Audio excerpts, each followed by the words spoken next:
Welcome, amazing real estate agents, realtors, and investors from across the country. Today is Thursday, June 6th, 2019, and this is Mastermind call number 231. I want to start off real quick with congratulating we call it our WOW, which stands for Winner of the Week, but our WOW last week was Peter Mora. Peter shared with us the specifics of 4 new deals that he did, 4 new probate listings that he took and how he got them. So congrats to Peter. He sent an email on Monday. He forgot one. Yep. He actually had 5. Oh, well, all right. Well, that's even better. Peter, if you're on the call and you want to share the 5th deal, jump on. Also, I wanted to congratulate Lisa, Gary, Kaylin, and Jackie, who shared appointments they had said. If any of you are on the call and you want to come back and if you took any of those listings in the past week and you want to share that, you will be eligible for our Winner of the Week this week. And we actually, great job, guys. As always, just if you want to actively participate, hit *6 and hit 1. We usually leave the queue open until about 1:30, and then we will close it. We have 4 people on board already, and first up is phone number ending in 9607. You're up first. Hey guys, this is Paul Jensen out in Colorado. I wanted to give you guys a plug. Chad did an amazing job with all the leads mastery, probate mastery class that I sat through last week. Thanks, Paul. So I just wanted to throw that out there. And then another thing for Chad, at the very end of the last day's discussion, we were talking about net sheets, and you may look for an app. It's put out by Palm Agent 1, or if you went to Empire Agent 1, that's a local title company here, but I know that I've seen this same app across several different sponsoring title companies, and it may be useful for you as you go forward when we were talking about net sheets and stuff like that. And then this question is for Chad. If you wouldn't mind, this is going to sound like a really low-level question, but can you give like a 30-second blueprint of kind of start to finish, the rank order of things that you would start off with doing based on having completed the probate mastery class, and then just getting started down this whole path of getting this thing up and running? I'll quit yammering and you can answer the question. Hey, Chad, can I chime in? I know the number one thing is, Paul, call Darcy back and get signed up.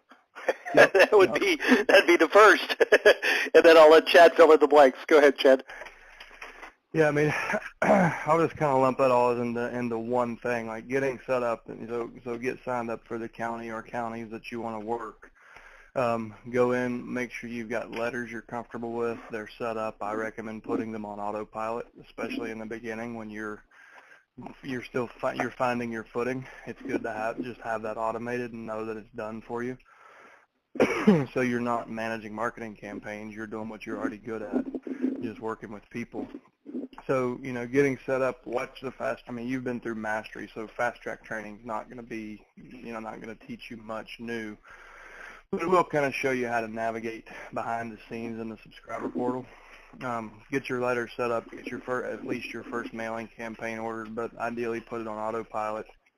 And then go back. So I'm assuming that during session 2 you came out of that with some clarity on what your offer is, and you've got a written plan for what that is. Would that be fair? Well, I'm going to go back through that. I had some challenges on a couple of the calls, and so I missed some of the early parts of 2 of the calls, and that's why I called back today and just to kind of get a recap on where this is at, and I'm going to go back through those videos and spend a solid day going through them and listening to the calls and stuff like that. But yeah, so maybe go back through session 2. That's going to get you really clear on what your offer is and what you have done and what you need to do in order to get that in place. So how to build your team, what specific services you're going to offer, how you're going to approach it. And then once you're clear on that, move to your letters, get your mailing campaign set up, click autopilot, and then go back to session 3 of mastery and really focus on that initial conversation and look at how we pulled that conversation apart and what, the framework that we use. And coming off the back of that session, you should be hell-bent to get on the phones, and hopefully by then your letters are landing. So, and we're talking about maybe a 5-day plan here. So if you start today, by midweek next week, or at least by this time next week, you should be on the phones live prospecting with these folks. Okay, cool. That's awesome. And then, from that point on, just always be willing to try new things. Try new questions, try different letters. Like if you're not seeing the results you want, raise your hand, and we're happy to say, tell us what you're doing, and we'll give you some advice. But if it's just not if you're following our advice and it's not working, never be afraid to try something different. But don't try to reinvent the entire system, because it is proven out, in pretty much every market in the country. Don't make big, massive, sweeping changes. Let's just tweak little things here and there, and that's usually all it takes to get it dialed in any particular market and really gain momentum. Okay, awesome. Thank you. All right, thank you, Paul. We have 3 more in the queue, guys. We got room, plenty of room. Don't be shy. Hit *6 and hit 1, and you'll be up next. Our next up in the queue is phone number ending in 5464. You're up next. Yeah, thank you. My name's Eddie Van Buskirk. I'm out here in Kansas City. I kind of have a couple questions. I'm curious how many counties a lot of cities have. And the reason I ask that is because I have like 7 in my county, like in my city. Well, most cities are within a county. Like in Virginia, I'm in a Commonwealth. In Virginia, we have what might appear as an outsider to be one city has like 6 different governments across, a 30-mile radius, because we're a Commonwealth, and any city with more than 10,000 people can act as its own county. But that's not real common throughout the country. Usually, counties are bigger than cities, so usually you have cities within counties, not vice versa. Yeah, it's just so the reason I ask is I have you guys are doing one county for me, but there's I'm doing the work right now on 6 other counties because I can't right now. I'm not generating enough, but eventually, hopefully, I'll be able to have it all autopiloted through you when I'm making it up. Just a fun fact, I got 2 contracts yesterday on probate properties, so nice. But my big question is how do you start the conversation with probate attorneys? I feel like they turn off as soon as I tell them what I'm doing. Are you doing it on the phone? Yes. Start doing it in person. So it's a much different reception. If you walk in and you're clear on your offer and you're proud of what you're doing, what we find is, you can they will turn a 5-minute meeting into an hour meeting most of the time. So try midweek, midday. There's no guarantee. Attorneys are busy people, and it's vacation season now. So that don't get discouraged if the person you're trying to meet is not there. Just try to build a relationship, build as much rapport as you can with the gatekeeper.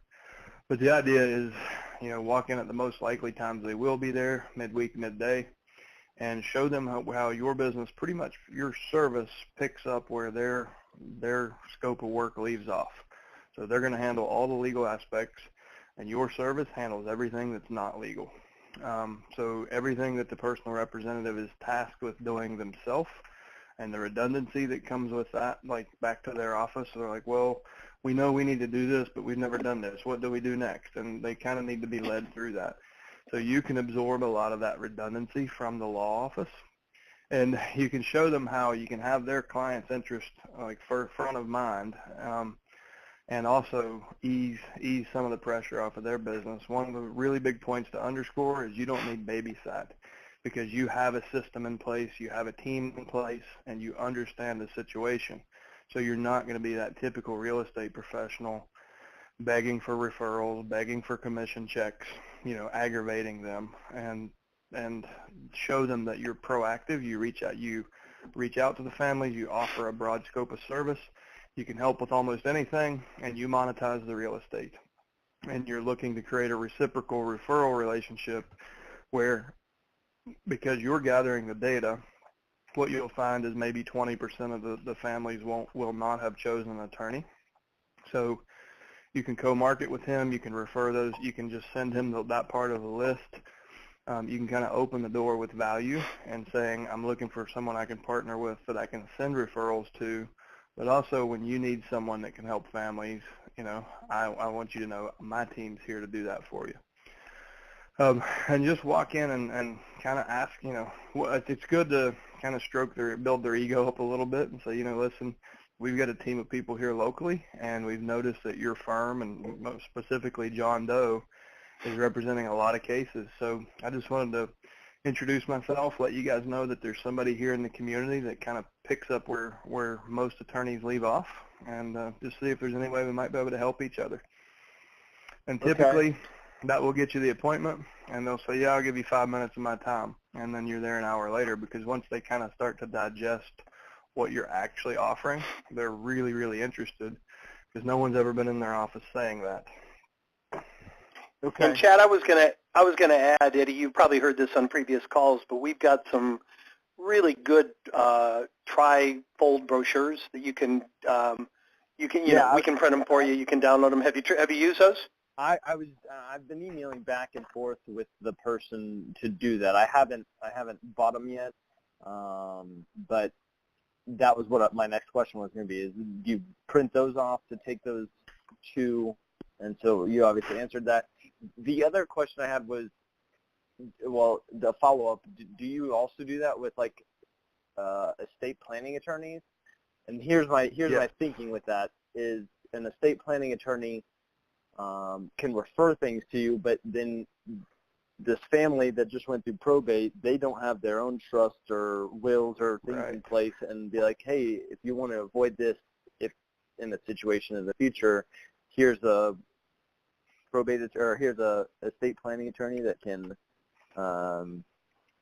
help you make sure that your family avoids these situations as best as possible. And that's something you want to offer every family you ever work with, even the ones that don't own real estate, and even the ones that don't want your help. If you have that mindset of provide value first and offer that to everybody, some will take it, some won't. But the ones that, even if they don't take it, they're still going to realize, wow, that guy kind of went out of his way and he didn't even have to. I was shooting him down, But you should offer every past client that you've ever had should have the opportunity to sit down with your estate planning team. Are you in brokerage or investment or both?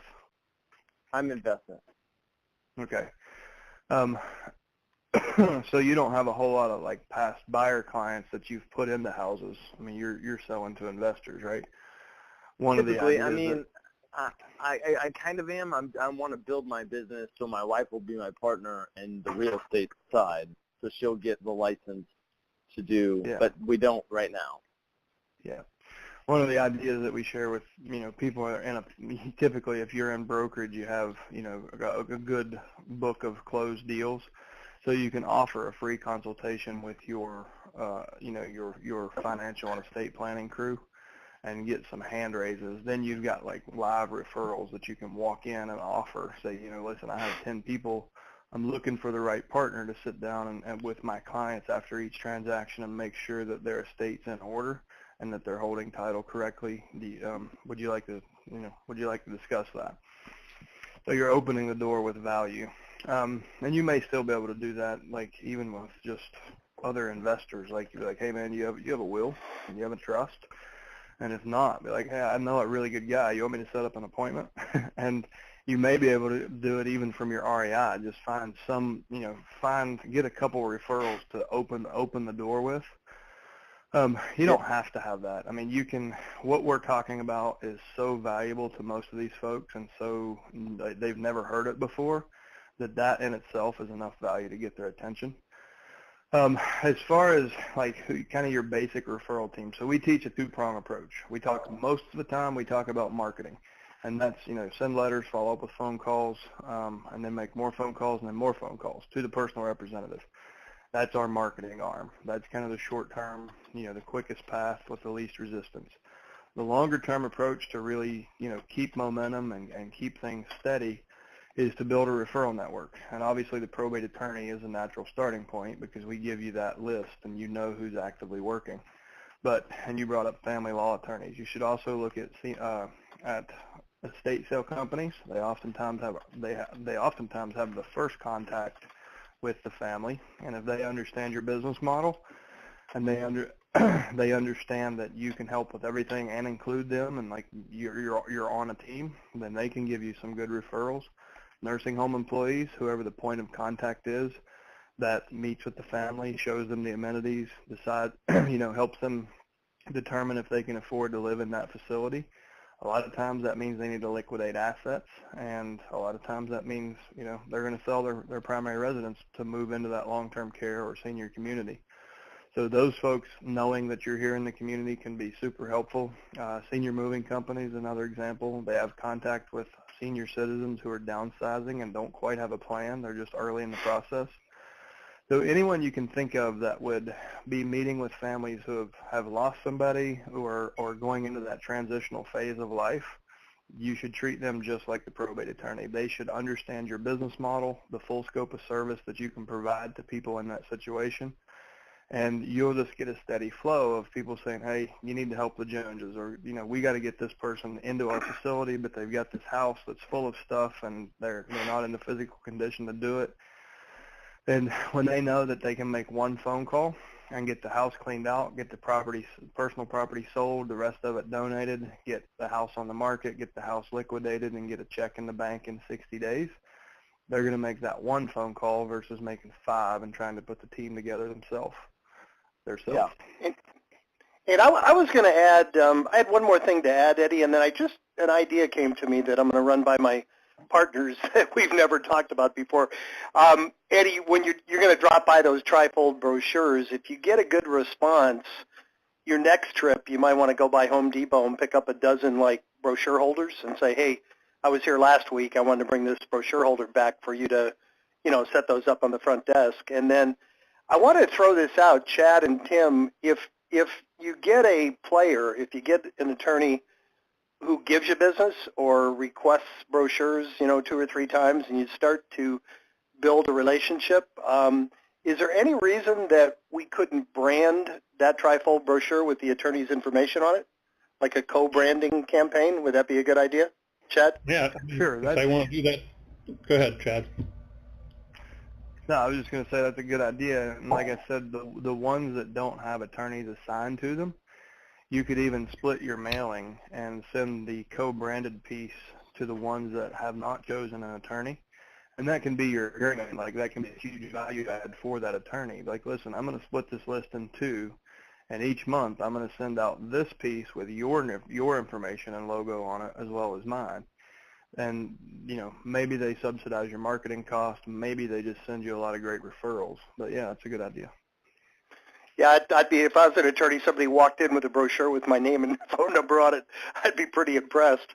You can't do that with all of them, but the players, look down the list and see the attorneys that are doing multiple deals every month. That might be a really good way to kind of get their attention, especially if they seem receptive on your first visit.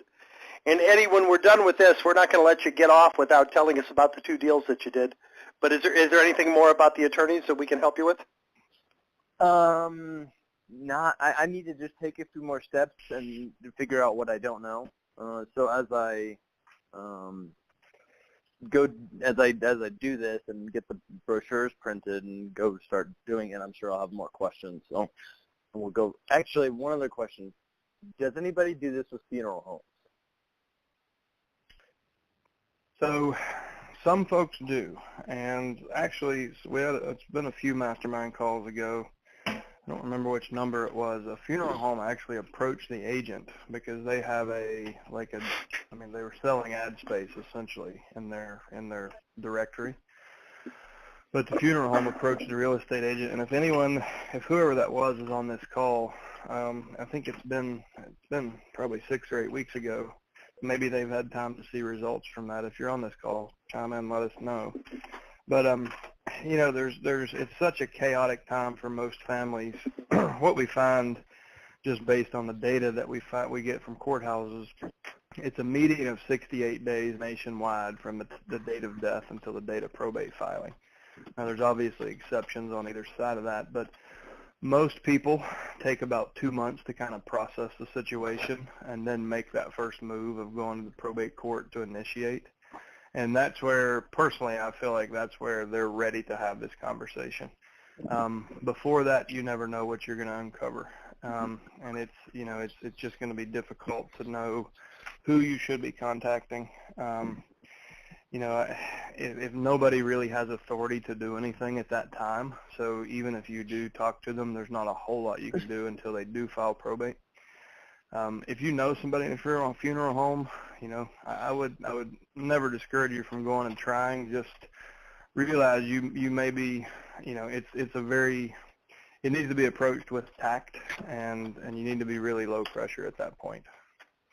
Okay. And then, Eddie, tell us about the 2 deals you put together. You kind of very nonchalantly said, I did 2 deals this week. Tell us about them. Well, I've been just trying to be consistent on sending mail. Like I said, I do a lot myself. And, I've been hitting the same people over and over and over and over again. And I got 2 calls in, a week. One guy, his brother died, and his brother's roommate was still living in the house, and it had tons of stuff in it, and they had 27 cats at one time. So you can imagine what the house is like. But a partner and I went over there and made him an offer of 10.5 for that. It's not worth very much money, but he was like, I'm just tired of dealing with it. And then this other lady, her brother was going to live in the house. He didn't transfer the insurance to his name after his parents died. Then there was a fire, so there's smoke damage in it, and they're like, okay, now we just want to sell it. And so she called me and said, will you buy it? So we put it under contract, and because nobody wants to deal with it anymore, and they can't get insurance money. So Now, are you wholesaling both of those? I'm gonna sell one to my partner who wants it as a hold. He likes the area that property is in, and so he was like, yeah, I'll just buy this one straight up from you. And then the other one I might rehab and sell. Okay. Excellent. Cause Good for it's you. not that bad of shape. It's on that, it's got a little bit of smoke damage, but overall, it's just overwhelming for them. Yeah. You mentioned the 27 cats. In my investing career, one of the best deals I ever did, one of the least desirable houses, the lady had 24 ducks living in the house. And you might imagine the carpeting was dark. The carpeting was dark green. It was nasty. I mean, nobody would even. I think we were the only investors that walked in the house to look at it. They had to hold our breath. So when you made the offer, it was like, I'll give you $10,000. 10,000 ducks? I'll take it. Well, Eddie, thank you. You are in first place for our winner of the week. A great story, and we appreciate you sharing. Thank you.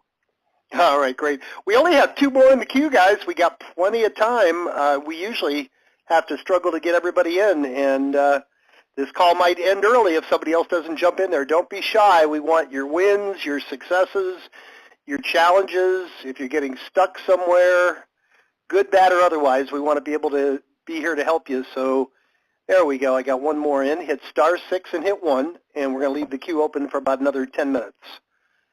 Next up is phone number ending in 5273. You're up next. Hi, this is Bill Welch. I'm in New Jersey, and I was calling because I wanted to thank you.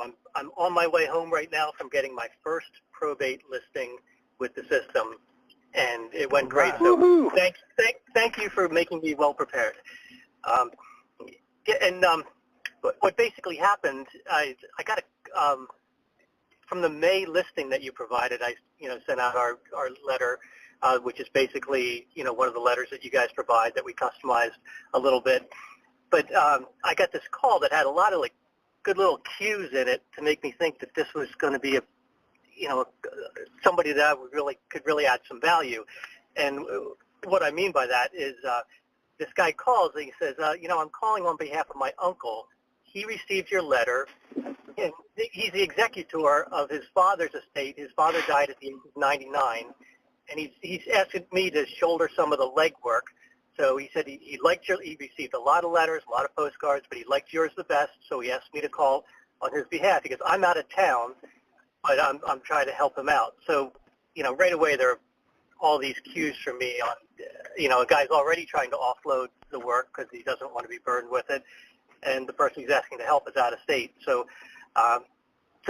we talked for a little bit, and the guy said, yeah, we definitely want to meet with you, but by the way, I just want to let you know the next door neighbor of the house is a realtor for Diane Turton, and she basically sells all the houses in the neighborhood. And she knew my father, and she's already been in touch. I said, well, okay, I appreciate the information.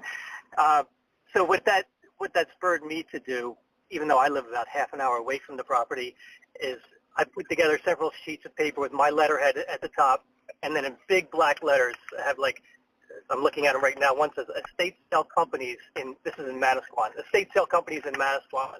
A separate page, thrift stores in Manasquan. Another page with moving companies in Manasquan. So that when I went down there and started walking through the house with the gentleman, and the guy from out of state had come in for this, as they said, we have a lot of furniture we just want to get rid of. I said, well, here's a list of thrift stores in the area that we work with. You might want to consider. Same thing went on with estate sale, and same thing went on with, well, actually not with moving companies, but I wanted him to feel that I knew the local area, even though I wasn't from right there, because I knew I'm competing against somebody that is right there. And, we just went through the listing presentation, and the guy said the woman from Diane Turton's coming over after this, and we got the call the next day. It said, we want to go with you. We thought you gave a more professional presentation, and so this morning we headed back down and signed the agreement. So I'm excited about that. That's awesome, man. So how many vendors do you have to bring in on this deal now? Well, we suggested bringing in an inspector just to do a couple of things, he wants it to move quickly, not necessarily at the best possible rate. He wants to move quickly. So we're going to get an inspector to come in and just head off anything ahead of time before the buyer does. So we're getting that. There's a contractor. And is there money there to do repairs that the inspector finds necessary? Yeah, absolutely. This is like a $500,000 house. Overall, it's a wealthy family. Money's really not the issue on this. Okay. So the guy said whatever. He said, I want to hear your suggestions, and we gave it, doing some paintings, a little bit of touch-up where there was some water damage. So we are bringing in a painter. There needs to be a plumber for one minor thing. An inspector's coming in, and just to the side, the mother who had passed away like 6 years earlier had been an artist, and there was a lot of unfinished and finished artwork in the basement, and they're saying, we just don't know. The family's going to pick through this, but there's going to be a lot of stuff left over. But that was for an initial meeting, and right after that I called some local art stores, just said, hey, here's the situation. Is there anything you can do with these pieces? And they said, one of them said, send me some photos of it, and we'll see if there's something we can do with it. So I got right back to him and to the client and said, hey, by the way, I've talked to a few art supply stores. One may be interested. I'll give you more details later. And so that was just, some follow-up before he made his decision. So all in all, they just got like a comfortable, we were adding a lot more value than just that traditional agent that was going in and giving him a price that quite frankly he thought was too high. That was part of his issue. He thought it wasn't realistic what the other agent was providing. So anyway, I'm excited. We're looking forward to moving ahead. You should be, That's man. great. You get it. Like it shows. Like you are thinking outside of the box. That's awesome. Hey, Bill, I wanted to put you in for Winner of the Week. Is your subscription under somebody else's name? Do you have a partner? Yes, Cynthia Sedana and I are a team. Okay. Oh, Okay, gotcha. Yeah, I didn't see you. One other thing, just add one other ahead. thing. This is a very much a best case scenario. You took a potentially adverse situation, you put a great spin on it, and you won it with your professionalism. And the beauty of it is you did exactly what we've been teaching all along, and Chad always espouses, which is you led with value. You did what you needed to do. You did it so well, man. That's great. Good job. Thank you. Well, I got good training. That's great. Keep it up. Good work. You're definitely in the contest for Winner of the Week. Appreciate you sharing, Bill. All right. Thank you. Awesome. We got 5 more in the queue, guys. I'm going to go ahead and close the queue in about 3 minutes. So last chance to jump in. Hit *6 and hit 1. And next up is phone number ending in 6720. Up next.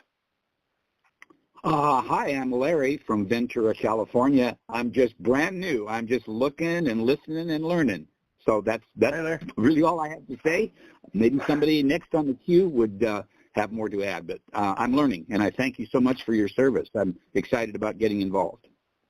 Welcome, Larry. Thank you for the kind words. All right, next up is phone number ending in 0505. You're up next. Oh, good morning. This is Maxine, and I'm in Northern California, and I've been in the business since 1984, and I've never done this before, and we signed up for the probate in the last month, and we're deciding whether to do a Frank Patrick or the other one, and we don't know which is better for us. And could you please, I know that every phone call that you have, somebody new jumps on. I know it's a repeat for a lot of people, but I'd like to find out what's the summary of what we're supposed to be doing and so forth, and what's the best approach that you've seen, being new in this probate stuff. So just to be clear, are you getting leads, or are you still gathering them yourself? We have already signed up for the leads, so they email to us every month, okay? And our job is to, I think that it's better to just screen them out before we send the mail out to the supplier, to the vendor, right? Because otherwise we're wasting a lot of money. We find that maybe a lot of them have agents already in place, or friends or relatives that's already in the business, so they would not use us regardless of how much experience we have in the business. So maybe they lived in a trailer park, and you're going to miss out on a $1.4 million listing and a $2.6 million buy side. And that's a real story. So that's from one of our mastermind calls a few months ago. And you'll actually, I think, we did a tips from the trainer video. If you go to alltheleads.com and click on blog, look at the last tips from the trainer post, the 3 things not to do when you're getting started in probate. And that was a question a gentleman from California asked me, and I was like, you know what, that's video worthy. And one of those things is you should not try to deduce too much from a very limited data set, because you can scrub out hundreds of thousands of dollars of opportunity. And there's a whole lot of stories, that reinforce that opinion for me. We've been doing this, for 5 years all over the country. So be careful what you're trying to deduce from a list and scrub out.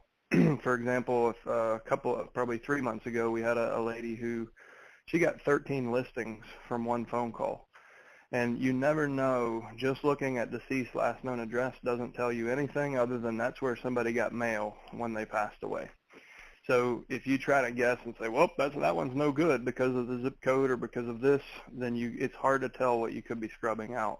The best way to scrub this list is with a telephone, not with a spreadsheet. Right. So no. just be careful. Yeah, we are definitely going to call them, and if we don't get a response, then we're definitely going to mail it out, so I'm not, worried about that. We're going to miss out on something. But I know for a fact I don't do mobile homes, So, yes, it's a good idea to find out, things. But how would you carry on a first conversation if you're trying to scrub this thing out a little bit? Well, I'll kind of go back. So it sounds like you found us through Frank's system. And have you been using Frank's lumpy mail? Has that been something you've done in the past, or is this all brand new to you? I signed up for it, but it got to be too much 5 years ago, and then I just, didn't do anything because it was overwhelming. Every month we were getting this stuff, and when it's overwhelming, we can't handle it if it's just me. But now I, have a helper or a partner to do this with together, and we're taking over like 2 counties. So we're okay with that. But the thing was, with 200 leads or 150 leads, it's a lot even for 2 people, you know what I'm saying, every month. So therefore we're trying to figure out the best way to deal with this, And so. So that's the reason. I mean, the reason Frank is a partner of ours is he realizes that, like, what he taught you guys to do, it becomes overwhelming when you go to the courthouse, pull this data, set up your own mailing campaigns, get your own widgets to put in the envelopes, and then do that over and over again. Like at month 3, you're managing like 18 different marketing touches, and you just get overwhelmed and it falls apart. Exactly. So that's why I'd cancel that after like 3 months because it was really overwhelming. What you can still do, you can automate Frank's system through our system. So we took a look at what he was doing. We feel like, you know, we're very closely aligned in business values. His approach is different than ours, but if you want to go with Frank's approach, we can certainly automate the marketing for you, and we can get the widgets into our office and you know, do the mail for you. And I think what he teaches you, doing it on your own, it's around $18 for the mail series. And I think with us, Tim, is it still $12.99 for Frank's series? Mm-hmm. That's good. That's why we're going to have you do it, you know, because it'll be easier and we don't have to think about it. But at the same time, we know that we need to scrub the list. You just can't just mail to everybody because of that list, I imagine to be 10 to 25% that will never use us. Is that true? About 10% minimum? There's about 94% that will never use you. Oh, 94%. Okay. So, I mean, if you have a 6% conversion rate, you are rocking it. Like you're cashing a lot of checks. You're having a good year. So, I mean, there's, you know, you've got to look at it that way. There's, you know, 94% of the list that probably either they've got it handled on their own. They have another realtor. They're not selling. There was no real estate. But our job as prospectors is to find the 6% that do need help, that do want our service, and that's usually like a 2,000 to 3,000% ROI on those kind of conversions. Right. So it's hard to. What I was cautioning you about earlier is how do you know which is the 94 and what is the 6? Yeah. If you're just using deceased last known address, that's not a good data point to scrub off of because it doesn't tell you much. We're not just off the list, but making phone calls is helpful. At least get to know them and introduce yourself, you know. But I don't know at what point should we be making the first one to scrub is what I'm trying to ask you. And I know that we're supposed to call them, right, within a week or so after you mail it out. Is that right? Yeah, we try to follow, like, it's good to hit within a day or two of when your letter hits because people are getting a lot of mail now. So try to be there to follow up your letter as soon as possible. Uh-huh. And Maxine, whenever people ask me about Frank Patrick, what I like to tell them is his message and ours, the message is basically the same. It's just the medium, the method of delivery is a little bit different. We use oversized greeting card style envelopes. He uses lumpy mail, and they both work. You know, the envelopes are a little bit cheaper to get delivered. The lumpy, if you have his stuff, if you've already bought his stuff, then certainly have us mail it. If you haven't, then, you know, there's probably, you know, I mean, I can't say one is better than the other. I think they both work, but the letters would definitely be more economical if you don't already have Frank's stuff. So it's really up to you, and you could try both, do a split test, and see what works better for you. Yeah, that's what we're planning on doing. The oversized. How much is the oversized one? It's $1.50 a piece. And for 4 times, that will be like $4 or $5, right? I think she's talking about Frank's mail. The 4-piece mailer from Frank is we've got the cost down to $12.99 for all 4. Okay, that's good. How about for the oversized one? Yeah, that's what she said. The oversized, our letters. That's $1.50 a piece.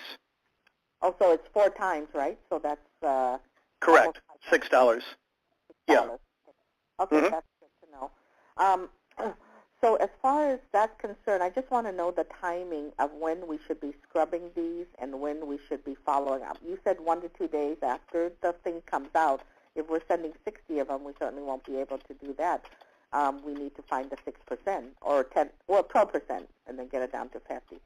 But in terms of that, what is every time the letter comes out, we should call them 1 to 2 days after the thing, right? And is there a better time to call than others? I know that Saturday mornings is good, but I don't know anything after that.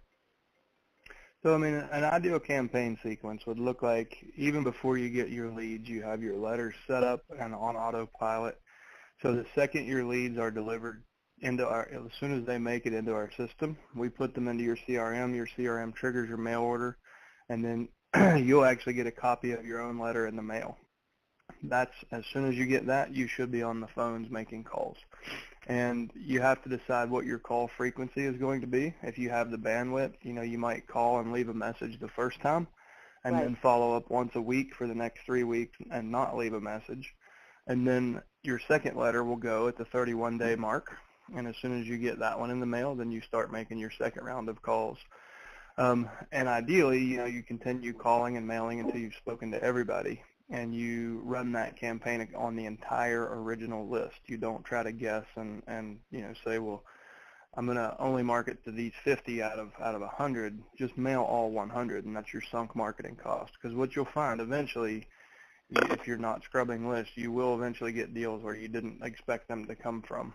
That's the point I was making in the beginning. So the list, after we scrub it, they will mail out the new list, right, for the second campaign, correct? So in the subsequent campaigns, especially if you're on autopilot, so in our CRM, you'll see in the lead detail record, there's a tab for option status, and in there you can click exclude from mail, exclude from phone calls.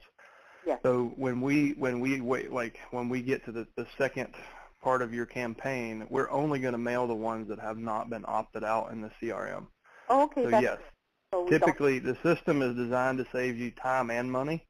Okay. So if you've spoken, let's say you start with 100, you mail 100, call 100, speak to 25 that don't need help, then in 30 days, our system will wake up and mail 75 letters, and then you'll have 75 calls to make. And then next time it may be 50, and next time it may be 25. So you just slowly whittle the cost and the time involved down on every list. I gotcha. Okay. Is there auto system that we could buy that will be good for this?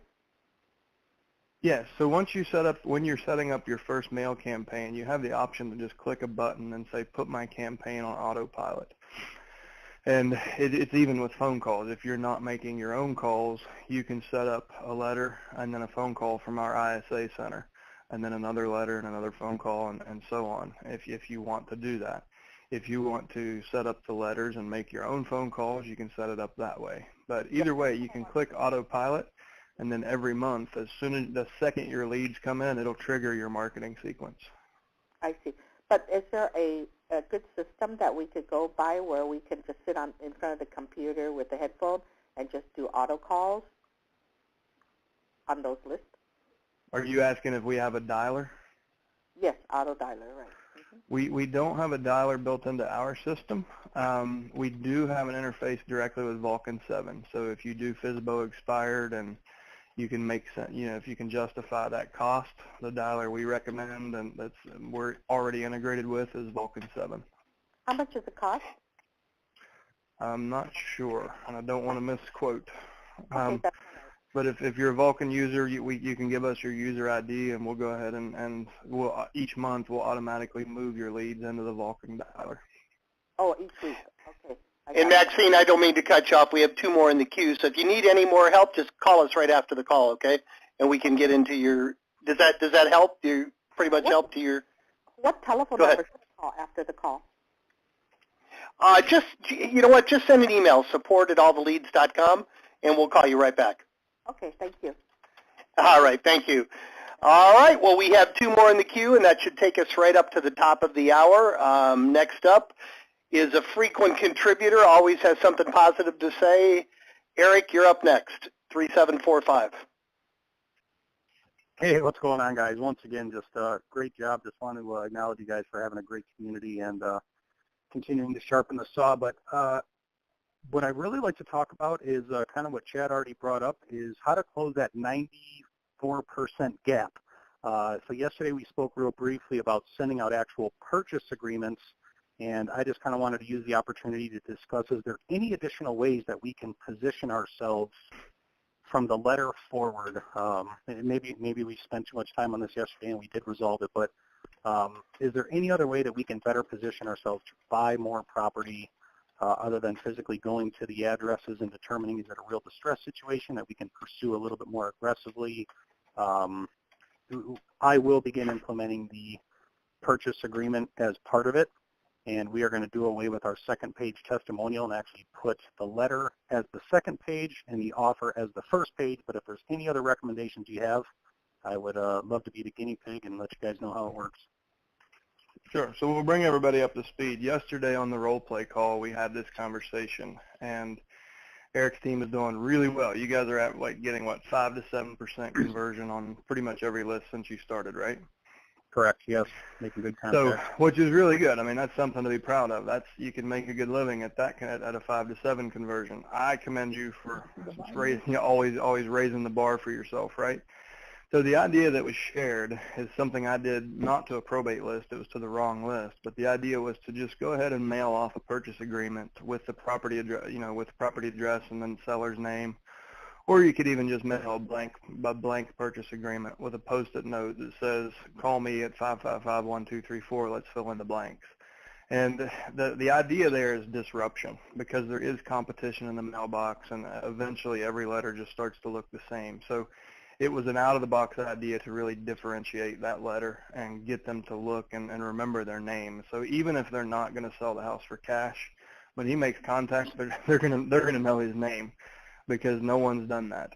So that was the idea. The other thing that, the other avenue we talked about on this call was really focusing on your referral network.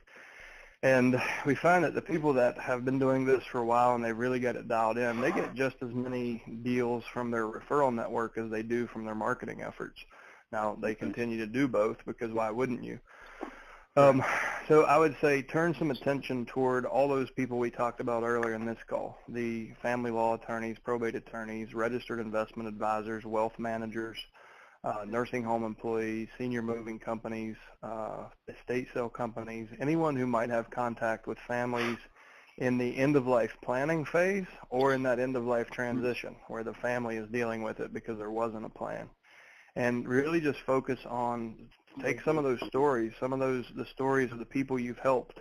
You may even put together like a portfolio and say, here are all the families we've helped in the last 6 months in town, and drop off that portfolio at those offices and say, listen, I know not every family needs to sell in a hurry, but here's what it looks like when they do. And maybe it's just a couple paragraph summary of how the deal came together, so you bring people into it.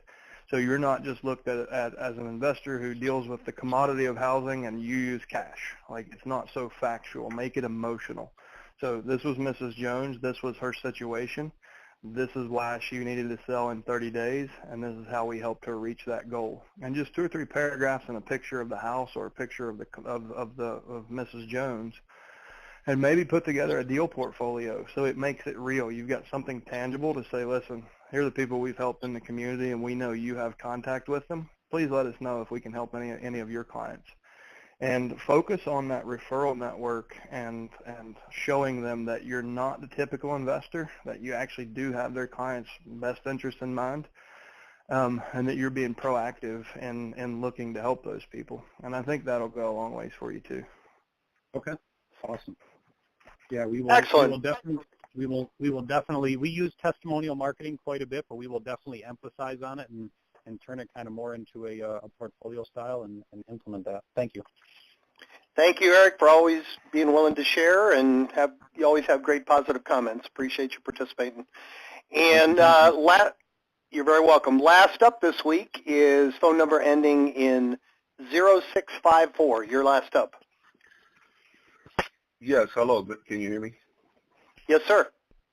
Yes, hi, gentlemen. Thanks for all that you do. My name is Kenneth, and I'm in Southern California, and I'm an absolute newbie when it comes to ATL.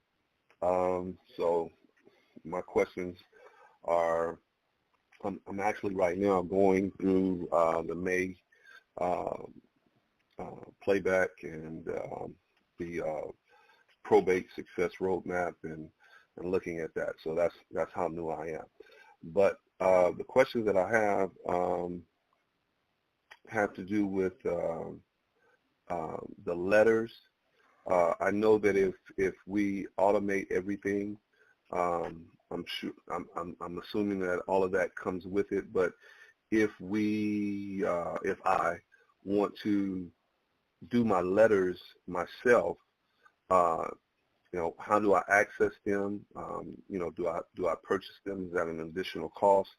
And then I heard you guys speak of the Tri-Fold pamphlets. And so can you give me some insight about that, or should I just wait until the actual June class occurs and you'll discuss all of that there? No, I mean, everything that you need for mastery is in the May class, and you'll be in the June class too. I've got you on the list for the next live class. Have you already signed up for leads with us?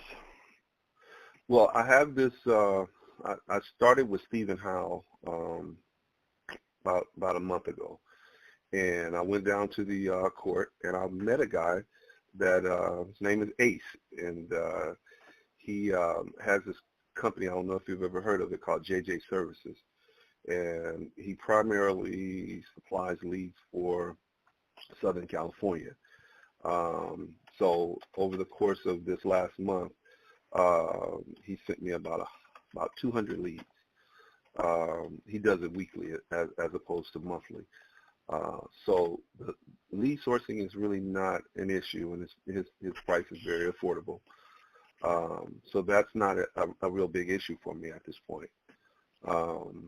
Eventually, I will go totally with your CRM and everything, because it just makes sense to have everything in one place and everything connected and automated. But currently, I'm working with them as my lead source. Yeah, and that's fine, Ken. I was going to say we're an open book. I didn't mean to interrupt you, Chad. Obviously, in a competitive market like yours, they're getting a lot of letters, so your letters are going to be far more effective if you follow it up with a phone call, and that is something that we are really good at. We're giving you 3 to 5 phone numbers, usually the cell phone numbers. So, when you are ready to come aboard, having the really highly accurate phone numbers is huge. And then, Chad, go ahead. I'm sorry I interrupted you. Yeah, no, I was going to mention that too. Like, we've seen that list before. Believe it or not, a lot of folks have chosen to go away from that and pay to be part of our system, because they see the savings and how much money they save of their own time, not doing the mail, not skip tracing for phone numbers, not managing all that. And that's kind of what, in the beginning, we basically just had a spreadsheet. But what the real value to our system is, we've kind of identified those choke points, one being actually getting the marketing done, 2 being list management. How do you keep track of all these when you have 5 lists and you have multiple touches going to each list? So that's why we've built the CRM. We've built address validation. We've built a great phone number service. We've built the opt-ins and opt-outs, so we can actually save you time and money and help you manage your list. And even if you want to go as far as just have us do everything, we can make your calls for you. We can do the mail for you. And I think that I'll caution you here, and this is coming from, I learned this lesson trying to save money myself. I wasn't factoring in the value of my time when I was gathering my probate list, going and picking up supplies, stuffing the envelope, printing the letters, doing the mail merge, stuffing the envelopes, going to the post office, paying full retail for postage, like all those things. When I actually sit down and did the math on a per letter basis, I was shocked. I'm like, holy crap, I'm losing money, and I'm doing all this work. So I would caution you on trying to manage that size direct mail campaign with multiple touches. It's going to take a lot more time than you probably think. If you're not ready to take the leap and be a subscriber, we do have a public order form that you can order your mail through us and give yourself a break on that front. Your leads don't have phone numbers, right? Most of them do not. I would say somewhere about maybe 60-65% have phone numbers. Oh, that's higher than normal. That trend is changing. It used to be maybe 20% would have phone numbers. So we can do things. We can augment. What's that? And then I use Skip Genie to search the rest. So, okay. I mean, and I listen. I agree with you that ultimately and maybe I need to speak with someone in the office and get a comparative breakdown. But at this point, I'm long on time and short on money. So right. Between myself and my daughter, who is going, I'm just an investor, but she's working with working to get her license. The two of us doing the mail merges and all the other different things. It's a lot easier for us to do it. Our post office is 5 minutes away, and again, you don't have to convince me that I need to ultimately work with you guys. It's almost like the old Ron Popeil set it and forget it kind of thing, in terms of letting you guys mail it and making the calls and all of those things and so forth. So you don't have to convince me. I just need to. This is what I did when I was with this. When I first started with what Stephen Howell was teaching, one of my issues was you're basically saying, hey, I know your mom just died. I want to buy your house.